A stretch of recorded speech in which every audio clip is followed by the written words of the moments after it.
혼례가 끝난 신방에서 그림 속 신부의 눈동자에서 검은 먹물이 주르르 흘렀습니다. 그 먹물이 조생의 손등에 닿는 순간 잉크가 아닌 피 비린내가 퍼지며 얼음장 같은 냉기가 뼛속까지 스며들었습니다. 문을 열려고 달려가 보았지만 문은 꿈쩍도 하지 않았고 방 안에는 아무도 없는데 사각사각 먹을 가는 소리만 또렷이 울려 퍼졌습니다. 그때 그의 귓가에 너무도 익숙한 목소리가 낮게 속삭였습니다. 여보, 이제야 날 보내요. 그날 밤 조선에서 가장 아름다워야 할 혼례는 가장 차갑고 깊은 지옥으로 바뀌기 시작했습니다. 사람의 욕망이란 참으로 무서운 것이지요. 가질수록 더 목이 마르고 채울수록 더 큰 구멍이 뚫리는 법입니다. 오늘 여러분께 들려드릴 이야기는 그 끝없는 목마름 때문에 스스로 지옥의 문을 연 한 사내의 기록입니다. 사랑하는 아내를 산채로 가마에 던져 넣고 그 영혼이 타오르는 연기를 모아 만든 저주받은 먹, 묵혼. 그 먹으로 그려진 마지막 초상화가 어떤 피눈물을 흘렸는지 이제 그 처절한 서막을 올립니다. 구독과 좋아요를 눌러주시면 이야기가 계속됩니다. 옛날 아주 먼 옛날 겨울이면 칼바람이 뼈마디를 파고드는 깊은 산골 오두막에 조생이라는 화공이 살고 있었습니다. 그의 집은 낡은 초가삼간이었는데 비바람이 치면 지붕이 들썩거리고 겨울이면 문풍지가 슬피 울어보는 사람마저 혀를 차게 만드는 그런 곳이었습니다. 조생은 붓 끝에 천하의 기운을 담을 수 있는 천재적인 재주를 가졌으나 낀일을 걱정해야 할 만큼 지독한 가난 속에 묻혀 사는 이름 없는 화가였습니다. 그의 곁에는 복사꽃처럼 고운 아내 연화가 있었는데 그녀는 남편의 예술을 위해서라면 자신의 모든 것을 바칠 준비가 된 여인이었습니다.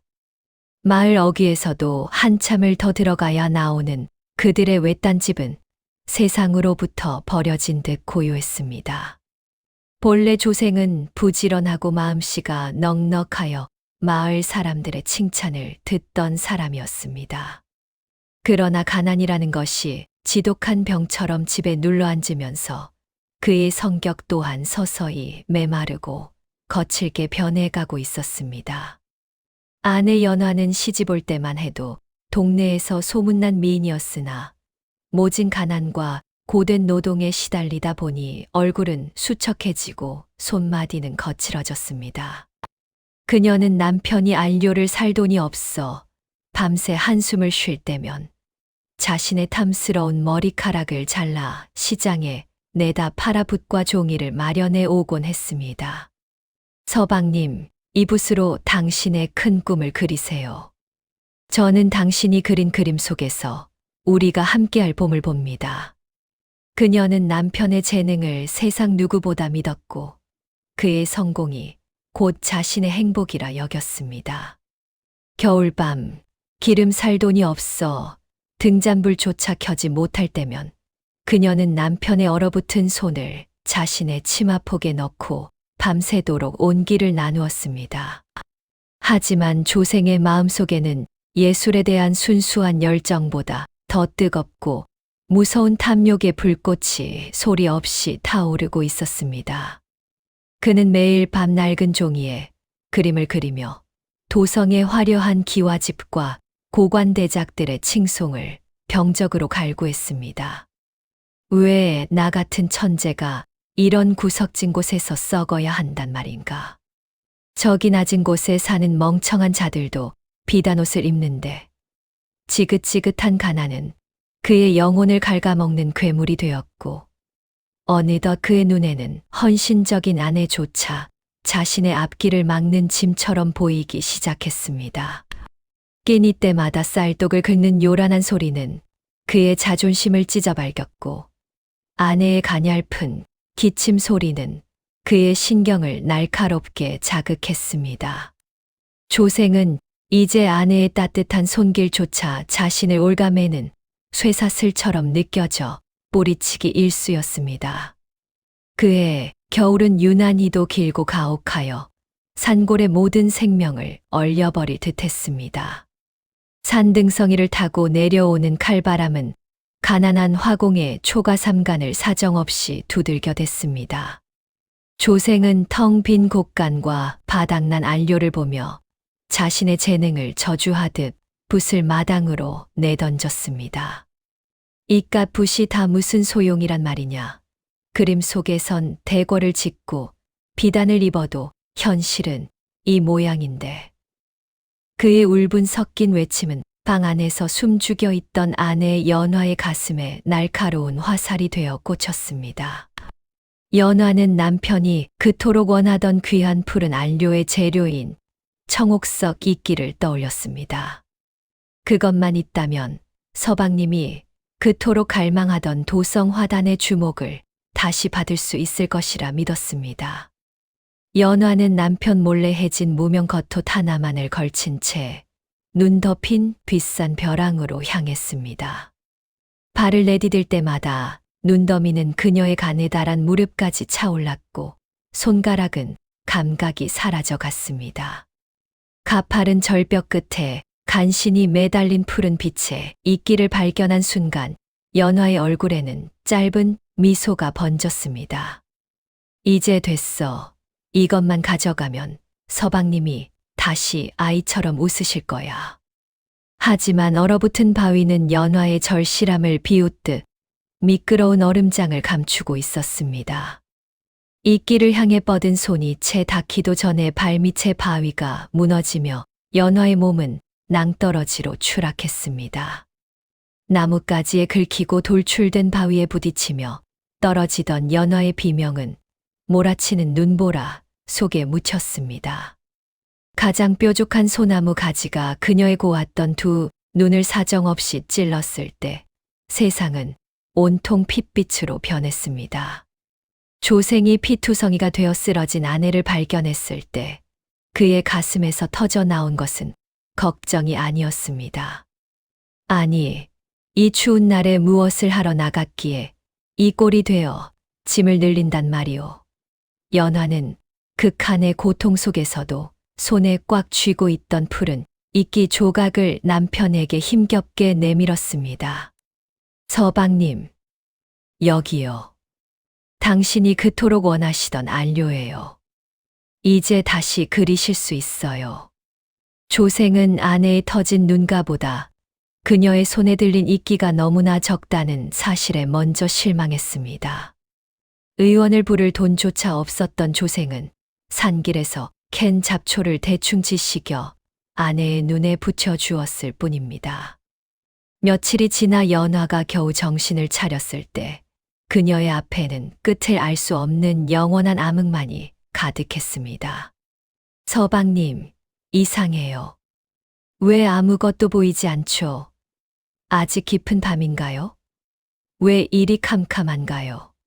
조생은 아내의 절박한 물음에 대답하지 않은 채 차가운 시선으로 그녀를 내려다보았습니다.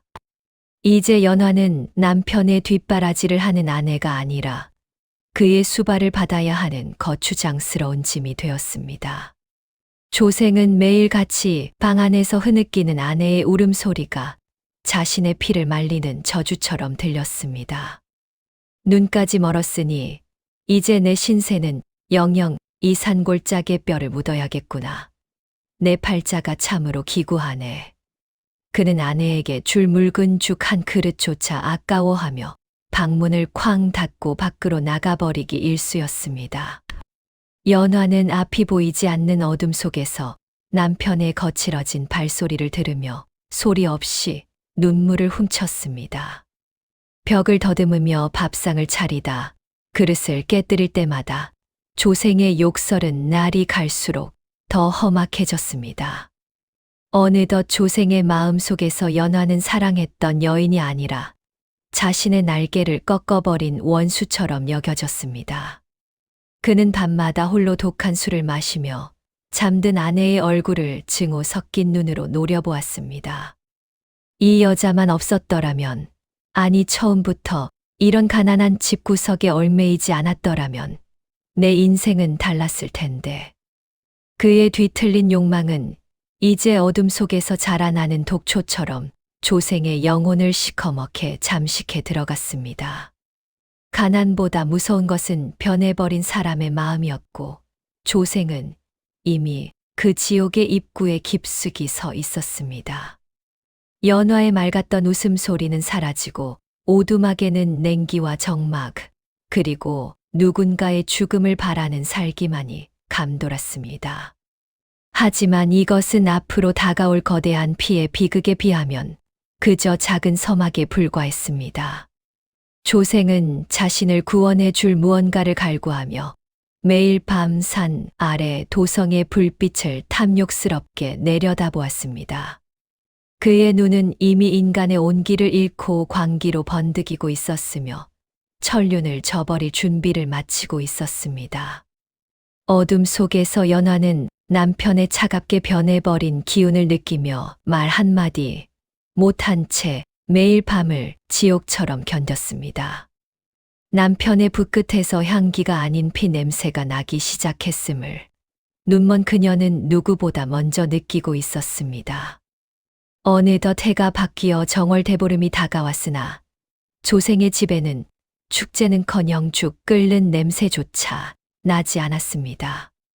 마을 사람들은 오곡밥을 나누며 한 해의 복을 빌었지만 눈 덮인 조생의 오두막엔 오직 굶주린 배를 움켜쥐는 고통과 아내의 마른 기침 소리뿐이었습니다.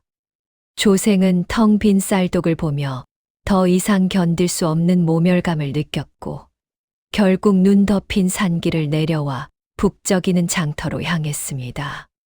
장터 한복판, 사람들로 발 디딜 틈 없는 곳에 화려한 비단으로 태를 두른 커다란 공고문이 붙어 있었습니다. 그것은 도성의 실세이자 당대 최고의 예인으로 칭송받는 안평 대감이 전국의 화공들에게 보낸 초청장이자 시험이었습니다. 세상에 존재하지 않는 빛조차 삼켜버리는 가장 깊고 신비로운 검은색을 가져오는 자가 있는가. 그 자에게는 내 외동딸과의 혼처를 열어주고 우리 가문의 모든 부와 권세를 조건 없이 물려주겠노라. 조생은 그 문구를 읽는 순간 머릿속이 하얘지며 심장이 터질 듯이 요동치기 시작했습니다. 그것은 단순한 화공의 공모전이 아니라 평생을 짓눌러온 가난이라는 쇠사슬을 단칼에 끊어낼 수 있는 단 하나의 사다리였습니다. 그래, 이것이다. 이것이야말로 내가 이 지긋지긋한 구렁텅이에서 벗어날 수 있는 유일한 길이다. 조생은 그날부터 미친 사람처럼 방안을 뱅뱅 맴돌며 검은색의 근원을 찾기 위해 광기에 사로잡혔습니다. 그는 산속의 온갖 고목을 태워 그을음을 모았고 심지어 무덤가에서 구한 짐승의 뼈가루를 섞어 먹을 갈아보기도 했습니다. 하지만 그가 만든 먹물은 종이 위에 올라가는 순간 그저 흔해 빠진 거무죽죽하고 죽어있는 색에 불과했습니다. 대감이 원하는 것은 사람의 넋을 잃게 만들 만큼 생생하고도 서늘한 영혼이 담긴 어둠이었습니다. 연구를 거듭할수록 조생은 더욱 가난해졌고 아내 연화의 약값은커녕 하루 한 끼의 끼니를 잊기도 힘든 지경에 이르렀습니다. 눈먼 아내는 남편이 방 안에서 무언가 깨뜨리고 짐승처럼 울부짖는 소리를 들으며 구석에서 몸을 떨었습니다. 서방님, 제발 잠시만 쉬세요. 당신의 거친 숨소리가 제 가슴을 도려내는 칼날 같습니다. 닥쳐라. 앞도 못 보는 내가 예술의 깊이를 얻지 안다고 감히 입을 놀리느냐. 조생의 폭언은 이제 일상이 되었고 그의 눈에는 이미 아내의 고통이나 헌신 따위는 안중에도 없었습니다. 그러던 어느 날 밤 하늘이 뚫린 듯 폭우가 쏟아지고 번개가 산골을 뒤흔들 때였습니다. 조생이 마지막 남은 탁주 한 사발을 들이켜며 자신의 재능을 저주하고 있을 때 살인문 밖에서 낯선 목소리가 들려왔습니다. 시면의 어둠을 찾는 화공이 여기 있는가. 조생이 황급히 문을 열어보니 쏟아지는 폭우 속에서도 옷자락 하나 젖지 않은 기이한 형상의 노승이 서 있었습니다. 노승의 눈은 마치 타오르는 숯불을 박아 넣은 듯 붉게 빛났고 그의 그림자는 달빛조차 없는 어둠 속에서도 길게 늘어져 있었습니다. 스님, 저를 아십니까? 제가 그 어둠을 찾고 있다는 것을 어찌 아셨습니까? 노승은 조생의 누추한 방 안을 훑어보더니 입술이 찢어질 듯 기괴한 미소를 지으며 속삭였습니다. 자네가 지금까지 만든 먹물에는 혼이 없네. 종이 위에 바른 것은 그저 죽은 나무의 그을음에 불과하지. 진정한 어둠은 죽은 사물이 아니라 살아있는 영혼의 가장 깊은 원망에서 나오는 법이라네. 조생은 그 말의 의미를 깨닫고 등줄기에 소름이 돋았으나 탐욕의 불꽃이 공포를 집어삼켰습니다. 그 비법을 알려주십시오. 제가 무엇을 해야 그 색을 얻을 수 있단 말입니까? 노승은 조생의 귀에 입술을 바짝 대고는 뱀이 기어가는 듯한 서늘한 목소리로 말을 이었습니다. 자네를 가장 진심으로 사랑하는 사람, 그 사람의 순수한 영혼을 배신의 불길로 태워야 하네. 그 사람이 산채로 불길 속에서 당신의 이름을 부르며 타들어갈 때, 그때 솟구치는 연기를 모으게. 그 연기 속에는 배신당한 영혼의 모든 정수가 담겨 세상에서 가장 아름답고도 잔혹한 검은색이 될 것이네. 조생은 노승의 말을 듣는 순간 방문 너머 부엌에서 자신을 위해 차가운 물에 손을 씻고 있는 연화의 기척을 느꼈습니다. 그녀와 함께했던 따뜻한 겨울밤의 추억이 잠시 스쳐 지나갔으나 곧 화려한 한양의 기와집과 비단 옷이 그 자리를 대신했습니다. 단 한 번의 희생이면 된다. 어차피 연화는 눈이 멀어 평생을 고통스럽게 살지 않는가. 그녀를 이 괴로운 삶에서 해방해주고 나는 위대한 화공이 되는 것. 그것이 우리 모두에게 좋은 일이 아니겠는가. 조생은 이미 스스로를 합리화하며 악마의 손을 잡기로 마음먹었습니다.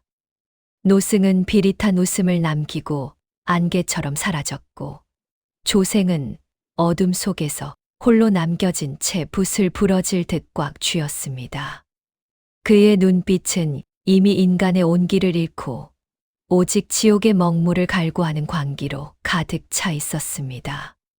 다음 날 아침 조생은 평소와 달리 정갈하게 세수를 하고 아내의 방으로 향했습니다. 그의 손에는 전날 장터에서 얻어온 낡은 비단 천 한 장이 쥐어져 있었습니다. 그는 꿀에 절인 독사 같은 목소리로 잠든 아내를 부드럽게 깨웠습니다. 부인, 이제 그만 일어나시오. 당신을 위한 기쁜 소식이 있소. 연화는 남편의 갑작스러운 다정함에 놀라면서도 설레는 마음으로 몸을 일으켰습니다. 서방님, 이른 아침부터 무슨 좋은 일이라도 있으신가요? 조생은 아내의 마른 손을 꼭 잡으며 미리 준비한 거짓말을 술술 내뱉기 시작했습니다. 산 넘어 버려진 옛가마터 뒤편에 100년에 한 번 핀다는 영험한 설현초가 있다는 소문을 들었소. 그 약초를 달여 마시고 눈에 바르면 죽었던 시력도 다시 살아나 밝은 세상을 볼 수 있다고 하더군. 연화는 그 말을 듣는 순간 가슴이 벅차올라 눈먼 눈가에서 맑은 눈물을 흘렸습니다. 정말인가요? 제가 정말 다시 서방님의 얼굴을 볼 수 있단 말인가요? 조생은 아내의 기쁨을 비웃듯 차가운 눈빛을 보냈으나 목소리만큼은 세상 어느 남편보다 따뜻했습니다. 그럼 내가 당신을 위해 산길을 미리 닦아 놓았으니 오늘 당장 그곳으로 떠납시다. 연화는 남편의 배신을 조금도 의심하지 않은 채 그가 입혀주는 낡은 옷을 걸치고 집을 나섰습니다. 산길은 전날 내린 눈과 폭우로 진흙탕이 되어 있었고 곳곳에는 날카로운 가시덤불이 도사리고 있었습니다. 앞이 보이지 않는 연화는 남편의 옷자락을 생명줄처럼 잡고 비틀거리며 산을 올랐습니다. 그녀가 돌부리에 걸려 넘어질 때마다 조생은 억지로 웃으며 그녀를 일으켜 세웠습니다. 거의 다 왔소. 조금만 참으면 당신은 세상에서 가장 화려한 빛을 보게 될 것이오. 연화는 남편이 흘리는 식은땀 소리를 들으며 그가 자신을 위해 고생한다고 믿고 미안해했습니다. 서방님, 저 때문에 너무 고생이 많으세요. 제가 눈을 뜨면 당신의 평생 종이 되어 보답할게요. 조생은 그 진심 어린 고백을 들으면서도 머릿속으로는 오직 가마의 불꽃만을 생각했습니다. 마침내 숲속 깊은 곳, 인적조차 끊긴 황량한 골짜기에 거대한 이끼 낀 가마터가 모습을 드러냈습니다. 그곳은 대낮인데도 으스스한 기운이 감돌았고 까마귀 한 마리가 나뭇가지에 앉아 기분 나쁘게 울어댔습니다. 조생은 가마의 시커먼 입구 앞에 아내를 세우고는 낮게 속삭였습니다. 약초의 정기가 저 가마 안쪽 깊숙한 곳에 머물러 있다고 하오.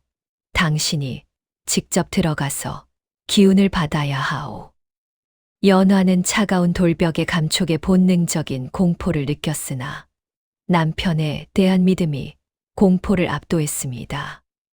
그녀는 무릎을 굽히고 어둠이 웅크린 가마의 아가리 속으로 조심스럽게 기어 들어갔습니다.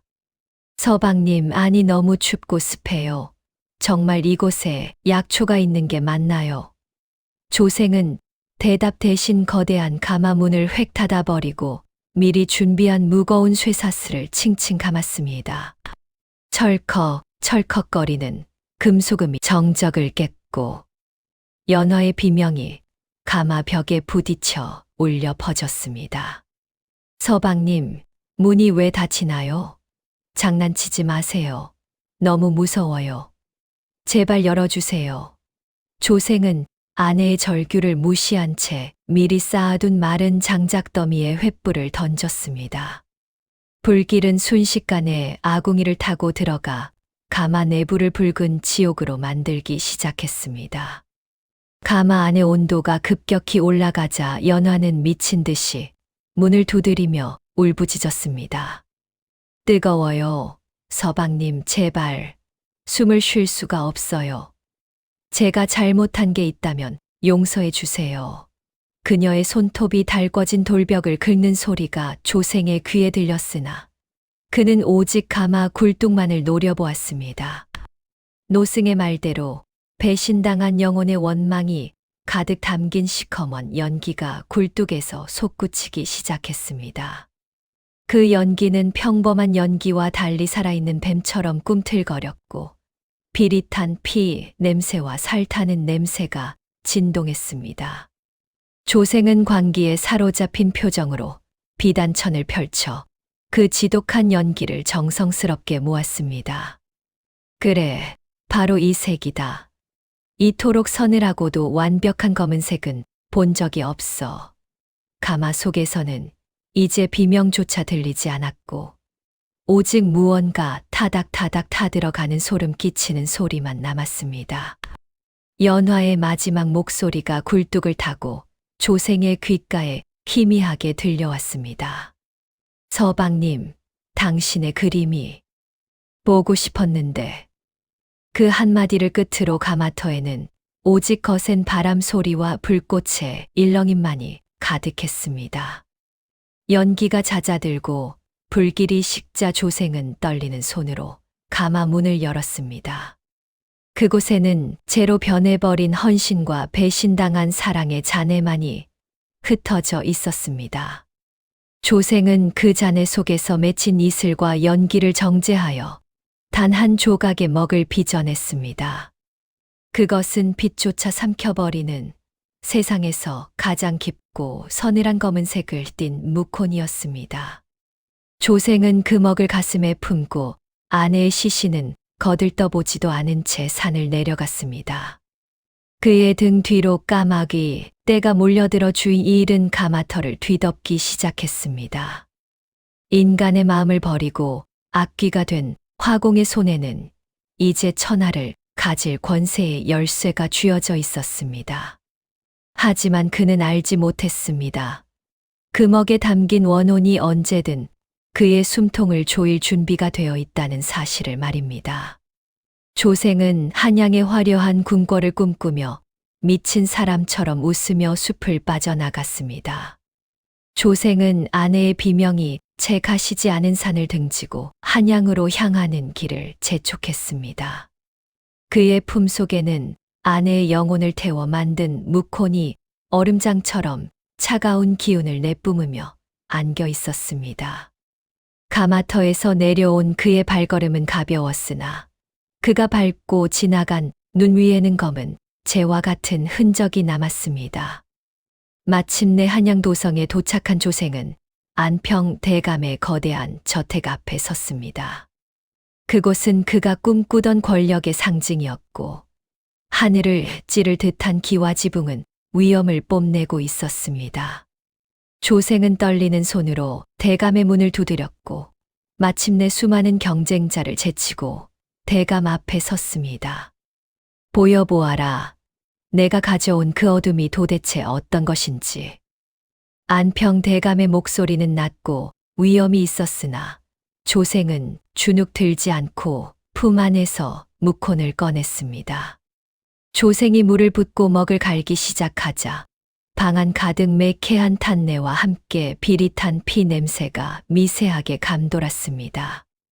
대감이 지켜보는 가운데 조생이 흰 종이 위에 붓을 한 번 휘두르자 그곳에는 빛조차 삼켜버린 심연의 어둠이 그려졌습니다. 대감은 자리에서 일어나 종이 앞으로 다가왔고 그 눈동자는 경악과 감탄으로 가득 찼습니다. 과연 이것은 인간이 만든 색이 아니로다. 죽음의 문턱에서나 볼 수 있는 진정한 검은색이야. 그날로 조생은 대감의 총애를 한 몸에 받으며 도성에서 가장 주목받는 화공이 되었습니다. 그는 비루한 삼배옷을 벗어 던지고 최고급 비단으로 지은 옷을 입으며 매일 밤 연회에 참석했습니다.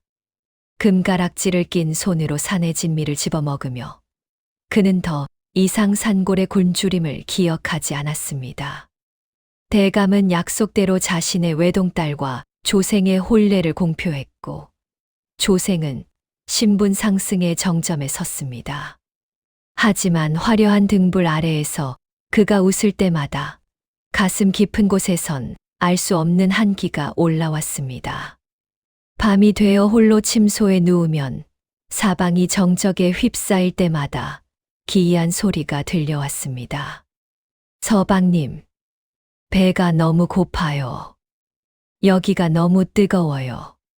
가늘게 떨리는 아내 연화의 목소리는 바람 소리처럼 들리다가도 어느새 귓가에서 직접 속삭이는 듯 했습니다. 조생은 소스라치게 놀라 등잔불을 켰으나 방 안에는 화려한 병풍과 비단 이불뿐이었습니다. 그러나 그가 다시 눈을 감으면 천장 구석에서 검은 먹물이 뚝뚝 떨어지는 환각이 보였습니다. 바닥을 확인하면 아무것도 없었지만 그의 코끝에는 가마터에 그 지독한 탄내가 지워지지 않았습니다. 성공의 기쁨은 잠시였고 조생은 점차 알 수 없는 공포의 늪으로 빠져들기 시작했습니다. 그는 자신의 손등에 나타난 기이한 검은 반점을 발견하고는 소름이 돋아 옷소매를 길게 내려 감추었습니다. 그것은 마치 먹물이 피부 속에서부터 번져 나오는 것 같았고 아무리 씻어도 지워지지 않았습니다. 안평 대감의 딸, 즉 새로운 신부가 될 여인은 조생을 따뜻하게 대했지만 조생은 그녀의 얼굴을 똑바로 보지 못했습니다. 그녀의 맑은 눈망울을 볼 때마다 가마 속에서 마지막으로 자신을 불렀던 연화의 눈먼 눈동자가 떠올랐기 때문입니다. 조생은 술의 힘을 빌려 공포를 잊으려 했고 매일 밤 인사불성이 될 때까지 탁주와 청주를 들이켰습니다. 하지만 술에 취할수록 환상은 더욱 선명해졌고, 이제는 거울 속에 비친 자신의 얼굴조차 시커먼 먹물로 뒤덮인 괴물처럼 보였습니다. 아니야, 이건 다 내 기분 탓이다. 나는 이제 조선 최고의 화공이고 대감의 사위가 될 사람이다. 그는 거울을 깨뜨리며 고함을 쳤으나 깨진 유리 조각마다 일그러진 연화의 얼굴이 비쳐 보였습니다. 그는 혼례 날이 가까워질수록 잠을 이루지 못해 눈이 휑하게 패였고 안색은 흙빛으로 변해갔습니다. 대감은 그를 걱정하며 최고의 명약을 지어주었으나 조생의 병은 약으로 고칠 수 있는 것이 아니었습니다. 그것은 아내의 영혼을 팔아од은 부귀영화가 내뿜는 치명적인 도끼였습니다. 조생은 무콘을 상자 깊숙이 가둬두었지만 상자 틈새로 검은 연기가 새어나오는 환상을 멈출 수 없었습니다.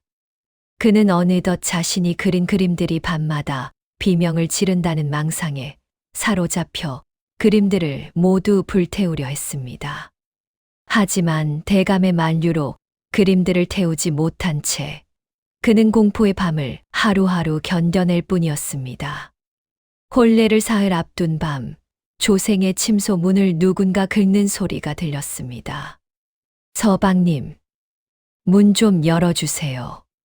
쇠사슬이 너무 무거워요. 조생은 비명을 지르며 칼을 빼들고 문을 열어젖혔으나 문 밖에는 차가운 달빛만 머물러 있을 뿐이었습니다. 하지만 문고리에는 타버린 살점과 같은 검은 재가 묻어 있었고 조생은 그 자리에 주저앉아 벌벌 떨었습니다. 그는 자신이 저지른 일이 끝난 것이 아니라 이제 막 시작되었음을 직감했습니다. 하지만 그는 권세를 놓을 수 없었기에 미친 사람처럼 머리를 쥐어뜯으며 혼례 날만을 기다렸습니다. 드디어 대감의 딸과 조생의 공식적인 혼례를 올리는 대망의 날이 밝았습니다. 도성에 온 거리는 축하하는 인파로 인산인해를 이루었고 잔치 음식의 기름진 냄새가 온 동네를 가득 채웠습니다. 풍악 소리가 하늘을 찌르듯 울려 퍼지고 사람들은 조선 최고의 화공이 맞이하는 경사를 입을 모아 칭송했습니다. 조생은 화려한 사모관대를 갖춰 입고 거울 앞에 섰으나 거울 속의 남자는 이미 산 사람의 기운이 아니었습니다. 그의 눈에는 핏발이 서 있었고 얼굴은 흙빛으로 변해 비단옷의 화려함과는 지독한 대조를 이루었습니다. 조생은 하객들에게 보여줄 마지막 걸작으로 신부의 초상화를 화려한 궤짝에 넣어 준비했습니다. 그것은 그가 아내 연화를 가마에 태워 만든 그 저주받은 무콘으로 밤을 지새우며 그려낸 광기의 산물이었습니다. 혼례 절차가 진행되는 동안 조생의 등줄기에는 식은땀이 비 오듯 흘러내려 속옷을 축축하게 적셨습니다. 사람들이 그에게 술잔을 건네며 축복할 때마다 조생의 귀에는 비웃는 듯한 환청이 섞여 들렸습니다. 서방님, 이 비단옷이 제 수의인가요? 아니면 당신의 장례복인가요?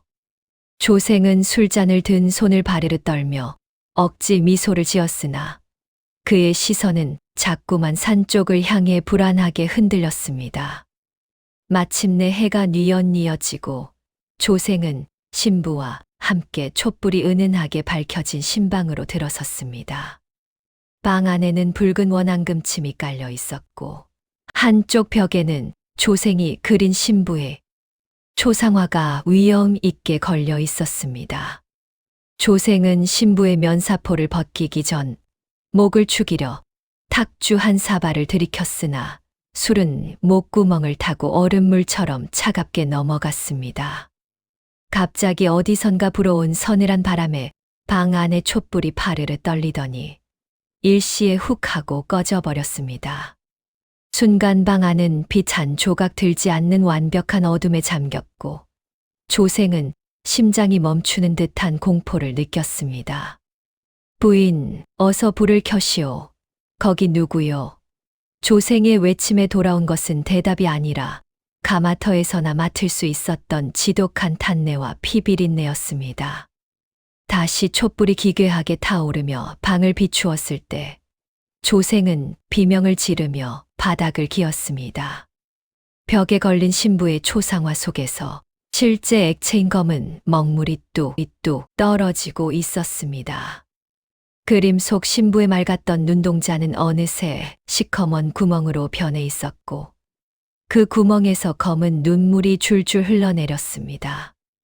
먹물은 비단 종이를 타고 내려와 방바닥을 순식간에 시커먼 늪으로 만들어버렸습니다.